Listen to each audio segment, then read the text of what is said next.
Carta a los Hebreos, capítulo 10, versículos 24 y 25, nos dice la Escritura: considerémonos unos a otros para estimularnos al amor y a las buenas obras, no dejando de congregarnos, como algunos tienen por costumbre, sino exhortándonos, y tanto más cuando veis que aquel día se acerca. Como es Dios mismo quien ha establecido las distintas instituciones en el mundo para que funcione mejor la sociedad, tenemos la primera, que es el matrimonio. Allí está Adán y Eva. Tenemos la familia, tenemos el Estado y, entre otras instituciones, también tenemos la Iglesia.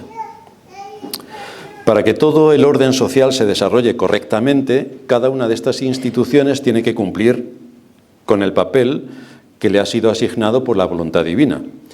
Y cada una se debe ocupar de sus asuntos sin interferir en los asuntos de la otra institución. Es decir, el Estado no tiene por qué meterse en absolutamente nada de lo que suponga la Iglesia, y la Iglesia no puede entrometerse en nada de lo que vaya a hacer el Estado. Cada una tiene sus funciones independientes. El Estado tiene bastante en atender sus cosas y la Iglesia tiene bastante más en atender las suyas.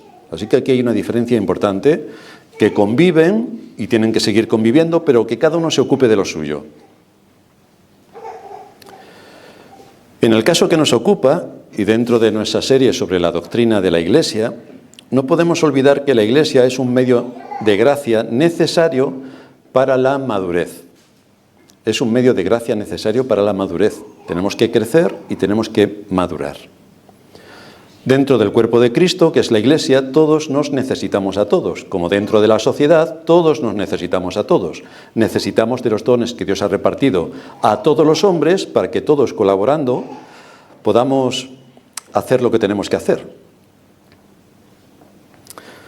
Pero cuando alguno de nosotros no cumple su función, por pequeña que sea, el cuerpo queda afectado, como ocurre con cualquier cosa que afecta a nuestro cuerpo físico. O si tenemos a un niño cantando en medio de la congregación, pues nos desbarata a todos. Entonces tenemos que corregir lo que está fuera de su sitio. Gracias. Nos hacemos un pequeño corte en un dedo, pequeñísimo. Pues ya sabéis, por experiencia propia, que absolutamente todo va al dedo. ¿Y esto cómo puede ser? Pues sí, todo va al dedo. Esto implica que si formas parte de una institución, sea la que sea, y sea lo que sea que hagas, lo que hagas afecta o para bien o para mal. Esto ocurre en todos los sitios y en todas las instituciones. Y esto también ocurre en la Iglesia.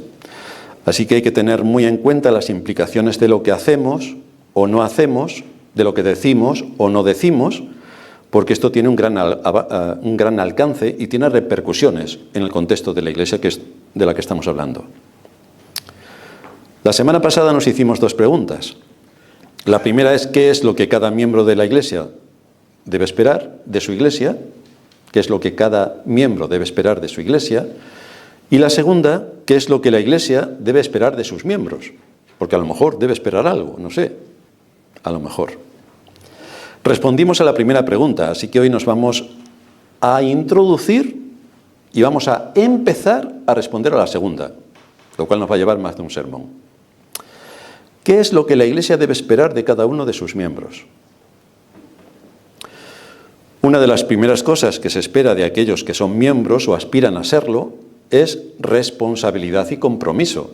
Como cuando te contratan para un trabajo, esperan que seas responsable y que estés comprometido, porque si no, vaya desastre.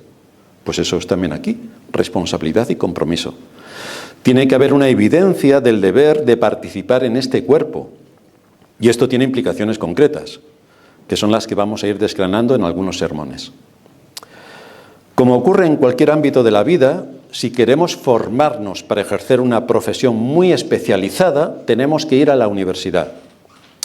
Pues queridos hermanos, bienvenidos, estáis en la universidad. Esto no son parvulitos. Esto es la universidad. Pero no podemos tener una titulación de ingeniero químico o de astrofísico si cuando se imparten las clases nosotros no aparecemos. Entonces, ¿cómo voy a obtener mi titulación y cómo voy a poder ejercer esa profesión que tanto anima mi espíritu, pero a la que no asisto a clase? Pues exactamente lo mismo ocurre con nuestra formación en cuanto a Dios y su voluntad. Dice el libro de Proverbios, capítulo 2, versículo 6, porque Jehová da la sabiduría y de su boca viene el conocimiento y la inteligencia.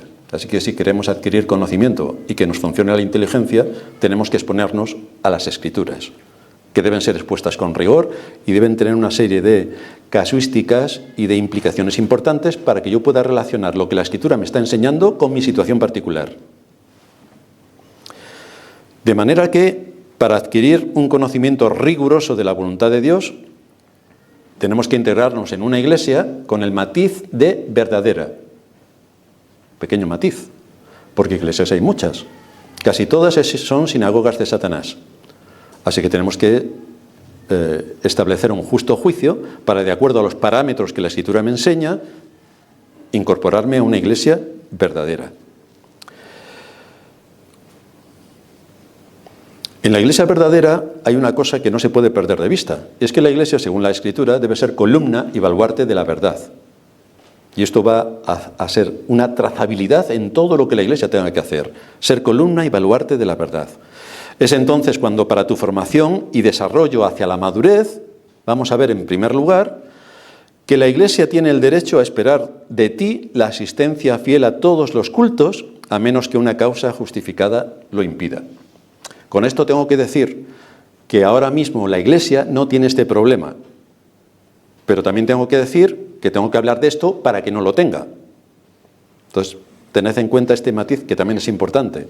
En tiempos pasados sí que teníamos este problema, pero hoy no. Pero para no tenerlo en el futuro, tenemos que advertir. Aquí tenemos que recordar que nadie es cristiano por obligación. A nadie le amenazan para que sea cristiano. A nadie. Nos amenazan para no serlo, pero para serlo no. Es algo que asumimos y aceptamos voluntariamente por obediencia a Cristo. Así que si tú voluntariamente te unes a un cuerpo local de creyentes, estás siguiendo las enseñanzas definidas por Cristo. Esto es exactamente lo que hay que hacer, según la Escritura. Esto implica entonces que te estás comprometiendo con las normas que Cristo ha dado para que sean observadas en su iglesia. Y con esto entonces honras a Cristo y apoyas el papel asignado a la iglesia en este mundo, que es de lo que trata nuestro texto que hemos utilizado para el sermón. Consideraos unos a otros para estimularnos al amor y a las buenas obras, no dejando de congregarnos como algunos tienen por costumbre, sino exhortándonos, y tanto más cuando veis que aquel día se acerca. Así que no dejéis de congregaros. La palabra griega que se ha traducido por no dejéis significa no abandonéis vuestra posición en tiempos de peligro. Claro que la mayoría de las iglesias dirán, pero qué peligro tenemos aquí, comamos y bebamos. Ya no sé si moriremos, porque muchos no piensan que se van a morir, van a estar aquí permanentes. Pero la Escritura nos advierte, no abandonéis vuestra posición en tiempos de peligro. ¿Y cuál es el tiempo de peligro para nosotros? Pues desde que naces hasta que te mueres. Solo está enmarcado en esos dos acontecimientos. El resto es peligro, peligro, peligro. El no dejar de congregarnos es un mandato para el pueblo de Dios. Un cristiano no debe dejar de congregarse, si tiene una iglesia verdadera cerca. Tenemos a nuestros hermanos de Castellón, de Valladolid, de Galicia, de Murcia, de otros puntos, que no tienen una iglesia verdadera cerca. Entonces se unen con nosotros a través de las redes, gracias al Señor que nos permite estos ingenios. Pero si tienes una iglesia verdadera cerca, te tienes que reunir. Ahora, si tienes una sinagoga de Satanás cerca, mejor no vayas. Mejor no vayas. Tenemos ejemplos en la iglesia primitiva acerca de esto, de congregarnos. Por ejemplo, en Hechos 2:41 nos dice que los que recibieron su palabra fueron bautizados y se añadieron aquel día como 3.000 personas. Fijaos, y perseveraban en la doctrina de los apóstoles, en la comunión unos con otros, en el partimiento del pan y en las oraciones. El término perseverar aquí significa estar firmemente comprometido. En mi iglesia. ¿Vosotros habéis visto a alguien forofo del Real Madrid que le aburran los partidos del Real Madrid, por ejemplo?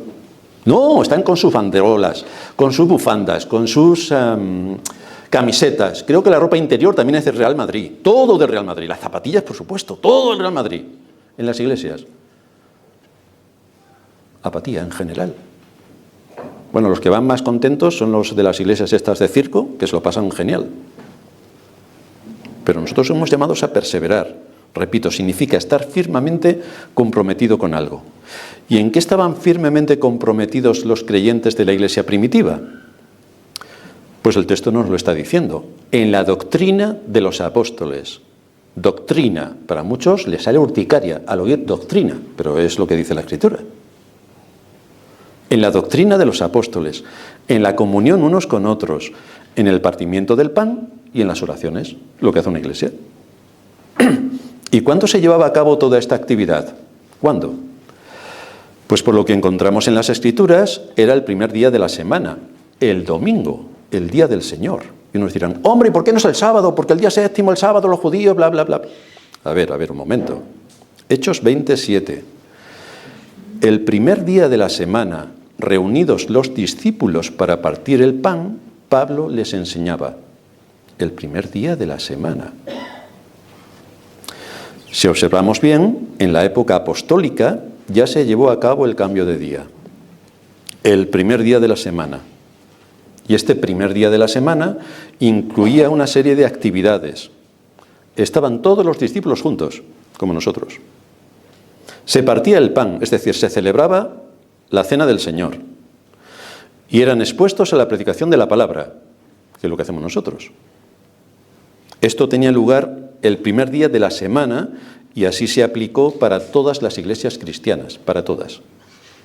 Es un día instituido en la creación y ratificado en el cuarto mandamiento que pasa del séptimo día al primer día en la era cristiana por la enseñanza que los propios apóstoles nos dan. No ha sido algo social que nos ha interesado más, no, lo han dado los apóstoles. Como la iglesia cristiana tiene una piedra angular que es Cristo, tras la que van los apóstoles, nosotros tenemos ese fundamento apostólico y por tanto en la era cristiana y de acuerdo al mandato apostólico es el primer día de la semana el que corresponde al día del Señor, identificado como tal en el cuarto mandamiento. Hay 6 días y luego uno, hay 6 días y luego uno. Pues eso es lo que tenemos, 6 días y luego uno, el primer día de la semana. Dice Pablo a los Efesios en el capítulo 2, versículo 20, edificado sobre el fundamento de los apóstoles y profetas, siendo la principal piedra del ángulo Jesucristo.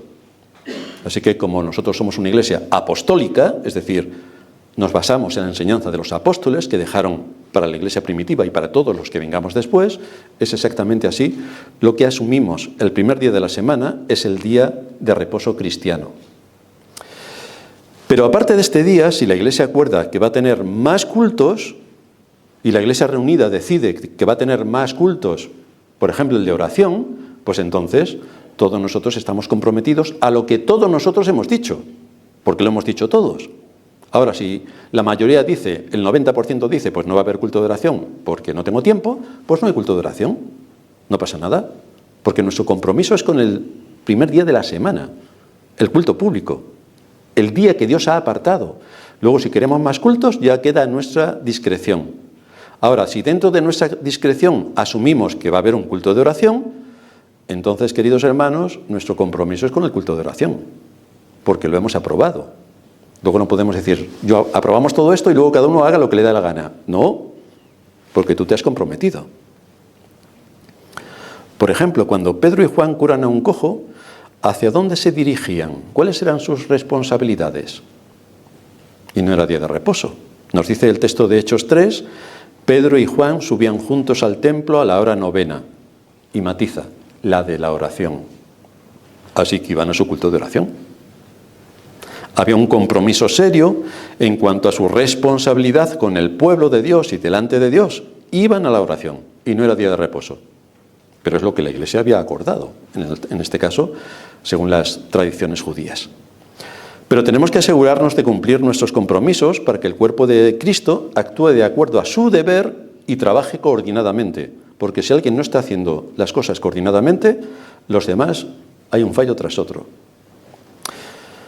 Como ocurriría si estudias en la universidad, tienes que tener alguna causa de peso para justificar una falta de asistencia en el día del Señor.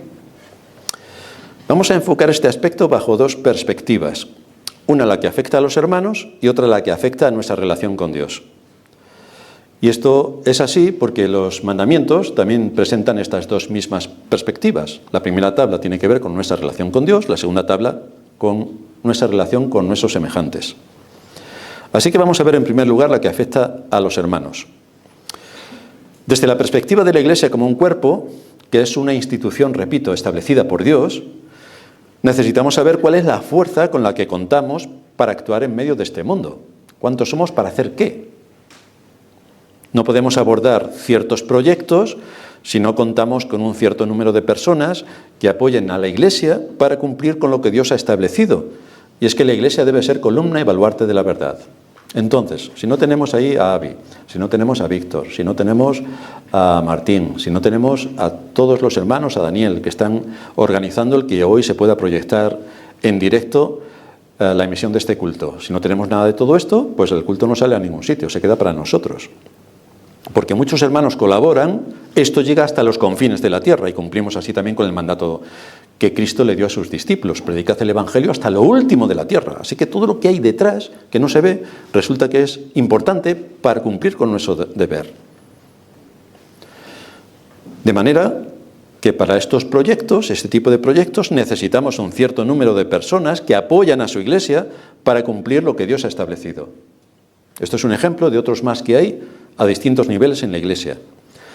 Ahora bien, la Iglesia no debe estar entretenida en las modas sociales. Ni vamos a decir, el domingo que viene las chicas van a subir aquí, van a venir aquí, con sus trajes regionales para hacernos una exposición. Esto es lo que hacen en muchas mal llamadas iglesias, pero esto no es nuestro papel según la Escritura.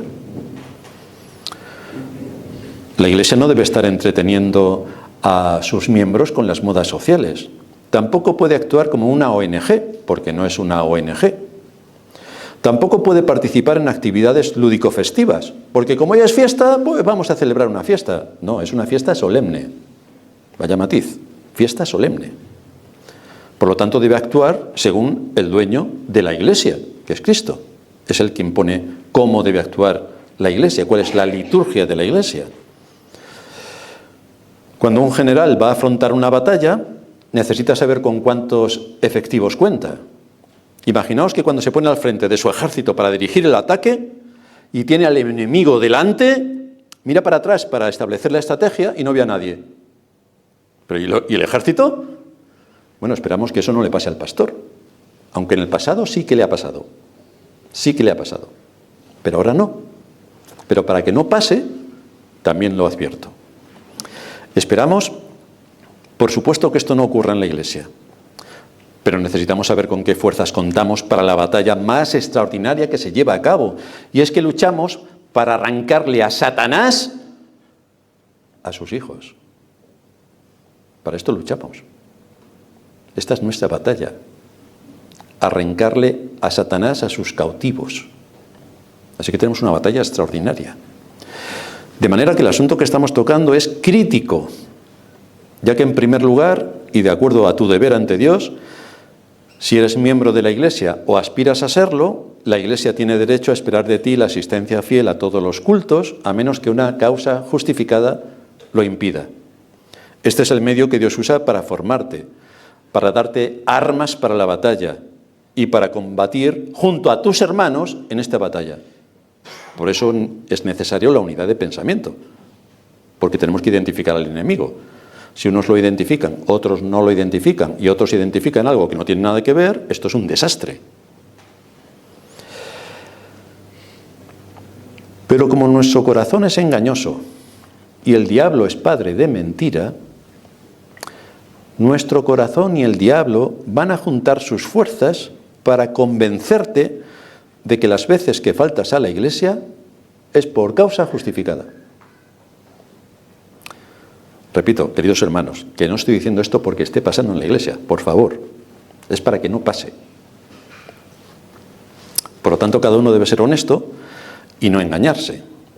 Y que cuando decimos una causa justificada, queremos matizar el hecho de que la Escritura nos presenta algunas excepciones. que son causas justificadas, trabajos de misericordia, trabajos de necesidad, son exenciones. El pastor también trabaja, son exenciones. Hay situaciones de necesidad.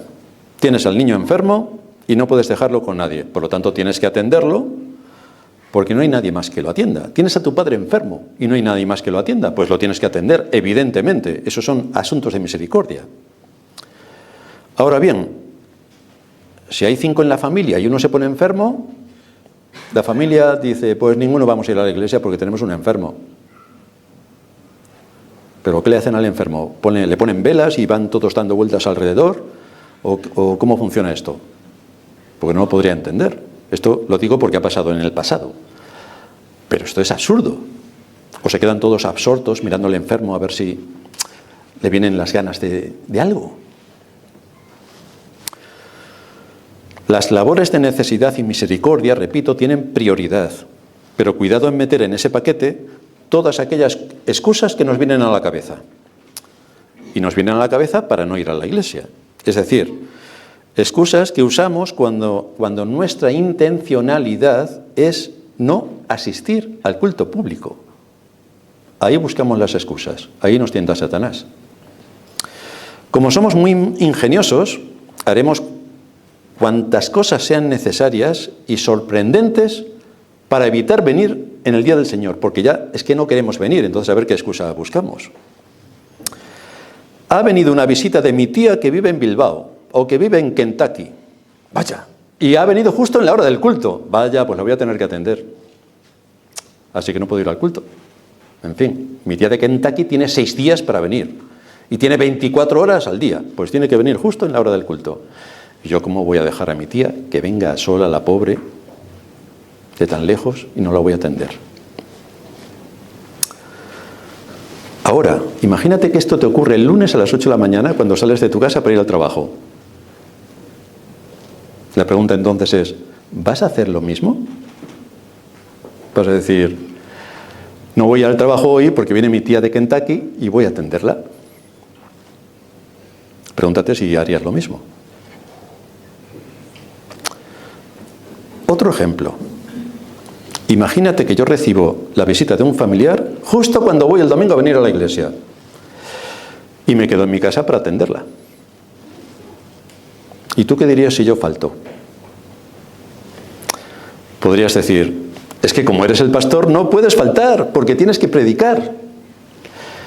Y entonces yo te puedo responder, pero tú eres miembro de la iglesia y de la misma manera que yo tengo la responsabilidad de predicar, tú tienes la responsabilidad de sentarte y escuchar. Así que en responsabilidades estamos igual.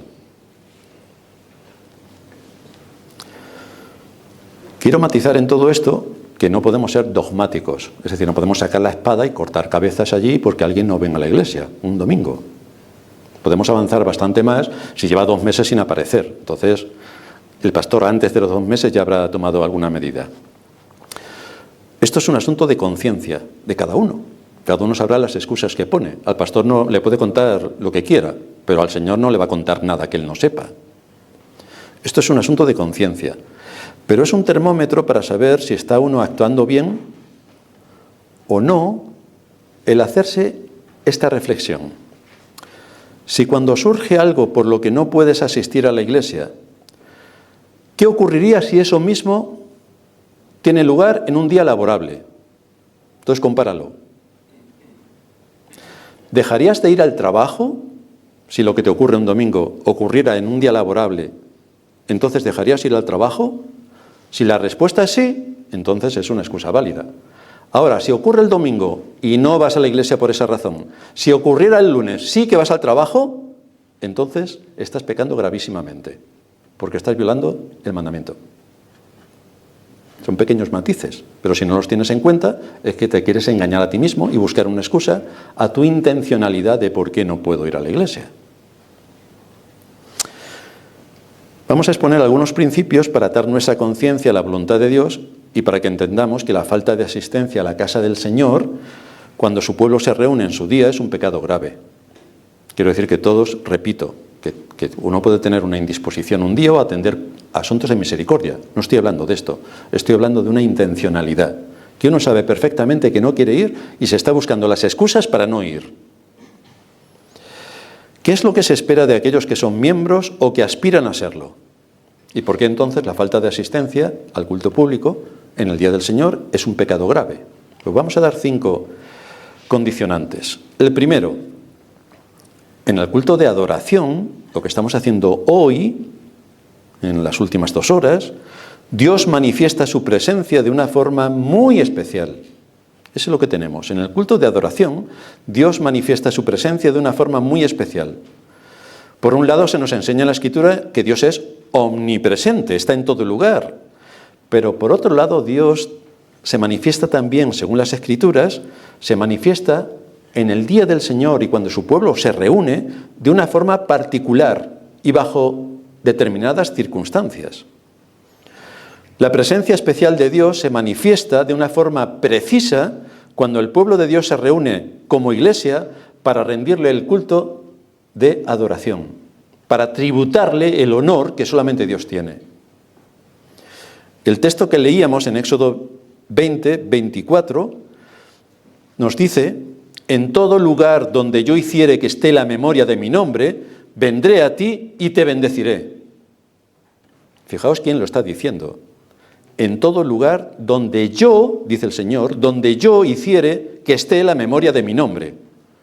Esto, desde luego, arrampla con todo el cuentismo que muchas de las iglesias dicen: esta tarde a las 7 habrá milagros porque vamos a convocar al Espíritu Santo. En todo lugar donde yo hiciere que esté la memoria de mi nombre. Es Dios quien convoca, no eres tú quien convoca al Espíritu. Vaya matiz. Así que en todo lugar donde yo hiciere que esté la memoria de mi nombre, vendré a ti y te bendeciré. Por eso dice David en el Salmo 26, versículo 8, Jehová, la habitación de tu casa he amado y el lugar de la morada de tu gloria. Es el lugar donde Dios, de forma más impactante, viene ante nosotros por medio de su Espíritu. Alabamos juntos a Dios y tenemos que estar bastante atentos a lo que cantamos, porque esa es una oración que elevamos delante de Dios. Debemos estar atentos a la liturgia del culto. Dios va a hacer acto de presencia especial donde Él lo haya establecido. Esto es lo que dice la Escritura. Dios había prometido en el antiguo pacto que su presencia se manifestaría allí donde Él quisiera hacer notar la gloria de su nombre. Sin embargo, en el nuevo pacto, el Señor repite la misma frase hablando de la iglesia. Mateo 18, 20, porque donde están 2 o 3 congregados en mi nombre, allí estoy yo en medio de ellos. Por el contexto vemos que el Señor está hablando de la iglesia reunida como tal. Y en ese contexto específico es cuando dice, donde están 2 o 3 congregados en mi nombre. En el antiguo pacto dice, donde yo hiciere que esté la memoria de mi nombre, vendré a ti y te bendeciré. Y en el nuevo pacto Cristo promete su presencia en medio de su pueblo. La misma promesa, la misma bendición especial, la misma. La iglesia local congregada en el nuevo pacto es la casa de Dios. Y es ahí precisamente donde Él ha hecho habitar la memoria de su nombre, en su iglesia. Es aquí en la iglesia y en el Día del Señor donde se deben abrir las Escrituras para que seamos expuestos a su voluntad y sometamos nuestra voluntad a la suya, porque aquí se nos dan argumentos para esto. Por esta razón, cuando Pablo le escribe a Timoteo, le dice que debes saber cómo debes conducirte en la casa de Dios, que es la iglesia del Dios vivo, columna y baluarte de la verdad. Porque es columna y baluarte de la verdad, te tienes que integrar en la iglesia. Así que aunque hoy no veamos las señales extraordinarias que Dios hizo cuando dio la ley en Sinaí y como el monte temblaba, ni tampoco veamos la nube sobre el templo como vieron los israelitas el día de su inauguración, debemos estar seguros por la fe que la presencia de Cristo está entre nosotros por medio de su Espíritu en este día, ahora que estamos congregados. Ahora está Cristo en medio de nosotros, porque Él lo ha prometido. Venimos a reunirnos con nuestros hermanos para adorar su nombre, para alabarle, para elevar nuestras acciones de gracias delante de su trono, para escuchar su palabra. ¿Y Él qué hace? Él nos responde por medio de la predicación de su palabra, dándonos su bendición especial. si estamos atentos. Él nos bendice. Él nos bendice. Por tanto, aquellos que hemos sido redimidos de la muerte por medio del sacrificio de Cristo, quien se puso en nuestro lugar delante de la ley para declararnos limpios y sin mancha, para hacernos hijos adoptivos de Dios, también nos demanda que no descuidemos la asistencia al culto que Dios mismo ha establecido para encontrarnos con Él. Nadie como el pueblo de Dios tiene ese extraordinario privilegio de adorarle, ser alimentados por su palabra y recibir la bendición especial de Dios en medio del culto. Es el Dios eterno quien nos convoca al festín de su palabra, nos invita a su casa, donde ha preparado provisiones para alimentarnos y para atendernos. Por lo tanto, debemos estar atentos a la convocatoria que Él hace. Debemos estar atentos. Es una convocatoria que viene en el cuarto mandamiento, el más profanado por la cristiandad, y es aquí y hoy donde Dios ha preparado que te puedas alimentar por medio de su Espíritu. Esto es lo que Él mismo está haciendo ahora. Esto es lo que ahora mismo está ocurriendo. En segundo lugar, el culto de adoración es importante porque es la manifestación visible de la Iglesia como pueblo de Dios. Nosotros estamos dando un testimonio al mundo, y es que nos estamos reuniendo como iglesia para adorar a Dios, cosa que en esta ciudad de 6 millones de habitantes casi nadie hace. La Escritura usa varias ilustraciones. Habla de la iglesia como esposa, como familia, como un edificio y también como un cuerpo. Esa unidad funcionando como un cuerpo es la iglesia local. Y cuando más evidente se hace esta situación es hoy, cuando nos reunimos en el culto público, todos juntos para alabar a Dios. Hoy. Es cuando los creyentes, como un cuerpo, adoran a Dios con una sola voz. Elevamos nuestras alabanzas a Dios. Estamos aquí adorando juntos al Señor como testimonio que también damos al mundo. De la misma manera, cuando hay un hermano que eleva una oración durante el culto, recuerda que es una oración de la iglesia. No nos ponemos todos a orar cuando ora uno, no. Cuando alguien ora, los demás se callan, según lo que enseña también la Escritura. Los demás se callan y nos unimos a la oración. Y la oración es en plural, no sé si lo habéis notado, igual que el Señor nos enseñó. Padre nuestro, nuestro, no dice Padre mío. Las oraciones públicas son en plural. Padre nuestro que estás en los cielos, santificado sea tu nombre. Y nos unimos a la oración. Y es así también con la predicación. Estamos escuchando como un solo cuerpo, con sus oídos y con su mente. Estamos escuchando la voluntad de Dios revelada que se nos abre hoy en el día del Señor, para nuestro sustento, para nuestro alimento, para nuestro consuelo, para nuestra exhortación. Todo verdadero creyente debe anhelar la compañía de sus hermanos en este día. Por eso dice el salmista, mirad cuán bueno y cuán delicioso es habitar los hermanos juntos en armonía. Esto que parece sencillo es complicado, porque como estábamos escuchando en el anterior sermón, donde más se ceba Satanás es en crear división. Y en la iglesia es que se pone morado. En tercer lugar, en el culto de adoración se promueve y se fortalece la unidad de la iglesia. ¿Estamos todos juntos o no? Es desde el púlpito, con la iglesia congregada, donde nos alimentamos por la palabra de Dios para conocer más a Dios y también a nosotros mismos, que somos los grandes desconocidos. Y eso lo podéis ver rápidamente. Si os filman, cuando luego vosotros veis la filmación, dicen, madre mía, ¿yo soy ese? ¡Buah! Me da pánico. Lo raro es que pienses, qué guapo soy. Entonces tienes otro problema mental y de orgullo. Pero generalmente cuando uno se ve en las fotos o en un vídeo sobre todo, madre mía, ¿cómo me puede soportar aquel que está a mi lado? Pues sí, todos tenemos que tener amor hacia todos y por supuesto que los demás también tengan amor hacia nosotros. Pero al exponernos a la palabra de Dios y ver lo que nos muestra sobre nuestra indisposición natural, esa palabra nos lleva a tener convicción de pecado, si somos hijos de Dios. Si no somos hijos de Dios, sacaremos la ametralladora y ametrallaremos al que esté predicando. Si es posible al pastor, mejor. Pero si somos hijos de Dios, la palabra nos va a llegar al corazón y vamos a tener convicción de pecado. esto nos va a llevar a arrepentirnos. Esa palabra nos lleva a consolidar nuestras doctrinas en la conciencia y a saber luego cómo aplicar esas doctrinas a la vida. Venimos a sincronizar nuestra mente con la mente de Cristo, de acuerdo a su palabra. Y esto afectará a mi vida personal, a mi vida laboral, a mi vida familiar, afecta a todos los ámbitos de la vida. Hay una frase que generalmente se dice en muchos púlpitos, y sobre todo creo que está mal traducida del inglés, es cómo vivir tu vida cristiana. Porque tengo 7 vidas más que no son cristianas. Entonces hay una vida cristiana y 7 no cristianas. ¿O esto cómo funciona? Será cómo debo vivir la vida como cristiano. Porque abarca todo. No es mi vida cristiana, es mi vida como cristiano. Pero aquel que se considera creyente, si no asiste en este día a la convocatoria que Dios hace, no puede aprender. No puede aprender.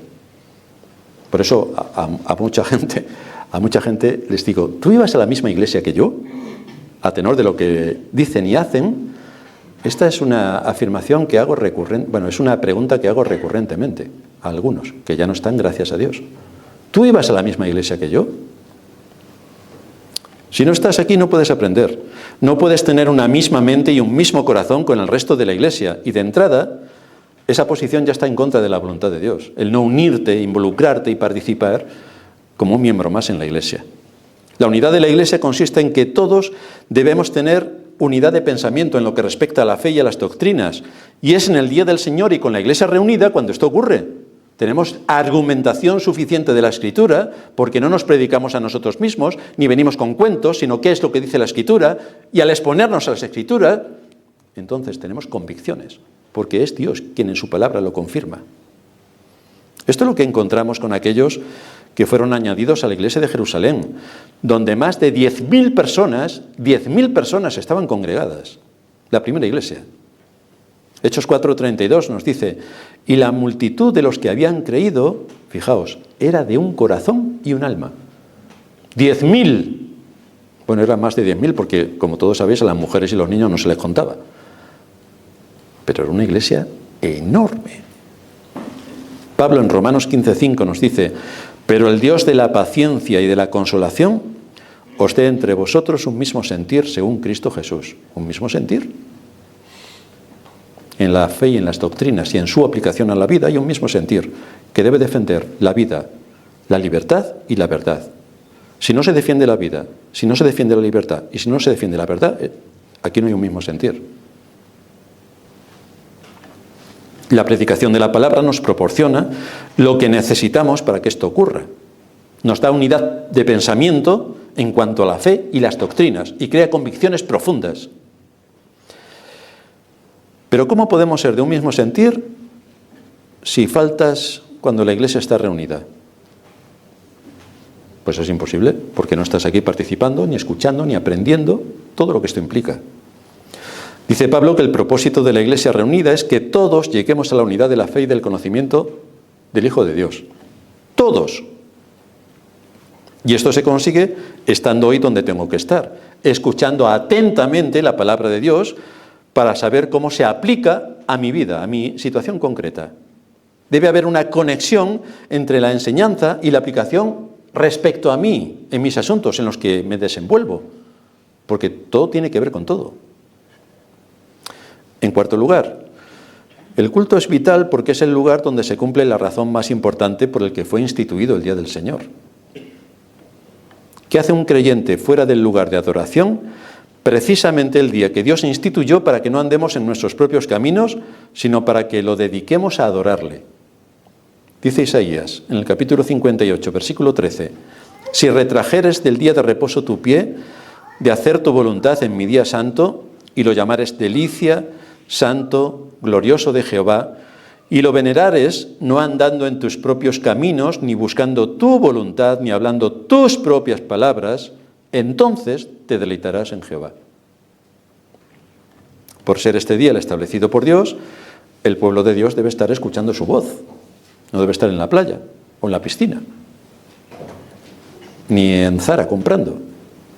Esto es un testimonio al mundo de nuestra fe y una enseñanza a nuestros hijos de nuestras convicciones a las cuales ellos, mientras estén bajo el cuidado paterno, se deben someter.